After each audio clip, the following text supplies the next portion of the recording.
మన తెలంగాణ రాష్ట్రంలో ఉన్న ఒక శక్తివంతమైన వెంకటేశ్వర స్వామి దేవాలయం ఇది. హైదరాబాద్ నుంచి 120 కిలోమీటర్ డిస్టెన్స్‌లో ఈ దేవాలయం ఉంటుంది. ఈ దేవాలయం వచ్చేసి చిల్పూర్ గ్రామంలో ఉంటుంది. ఈ స్వామివారిని బుగులు వెంకటేశ్వర స్వామిగా భక్తులు పిలుచుకోవటం జరుగుతుంది. శక్తివంతమైన వెంకటేశ్వర స్వామి దేవాలయం అది. ఈ స్వామివారిని దర్శిస్తే మనకున్న మానసిక సమస్యల నుంచి బయటపడటం జరుగుతుంది.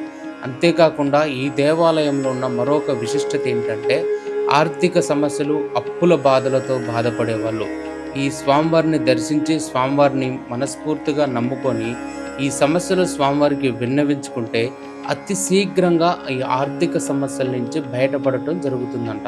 ఈ క్షేత్రాన్ని పెళ్ళిళ్ళ క్షేత్రం అని కూడా భక్తులు పిలుచుకోవడం జరుగుతుంది. ఎందుకంటే ఇక్కడ లవ్ మ్యారేజ్‌లు జరుగుతాయి. అంతేకాకుండా పెద్దలు కుదిర్చిన వివాహాలు కూడా ఈ క్షేత్రంలో ఎక్కువగా జరుగుతాయి.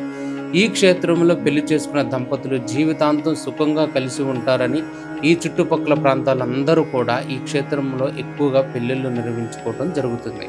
వివాహ సమయంలో వెంకటేశ్వర స్వామి కుబేరుడికి అప్పు చేసి, ఆ అప్పుని ఎలా తీర్చాలా అని ఆలోచిస్తూ ఈ గుట్ట మీదకొచ్చి ఈ గుహలో స్వామివారు కొంతకాలం తపస్సు చేసుకున్నాడంట.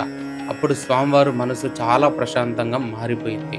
అందుకోసమే ఈ క్షేత్రాన్ని దర్శిస్తే అప్పుల బాధల నుంచి బయటపడటం జరుగుతుందని భక్తులు ప్రగాఢంగా విశ్వసిస్తూ ఉంటారు. 1999వ సంవత్సరంలో చిన్నజీఆర్ స్వామివారి చేత మీరిప్పుడు చూస్తున్న గర్భాలయంలో ఉన్న ఈ స్వామివారిని ప్రతిష్ఠ చేయడం జరిగింది.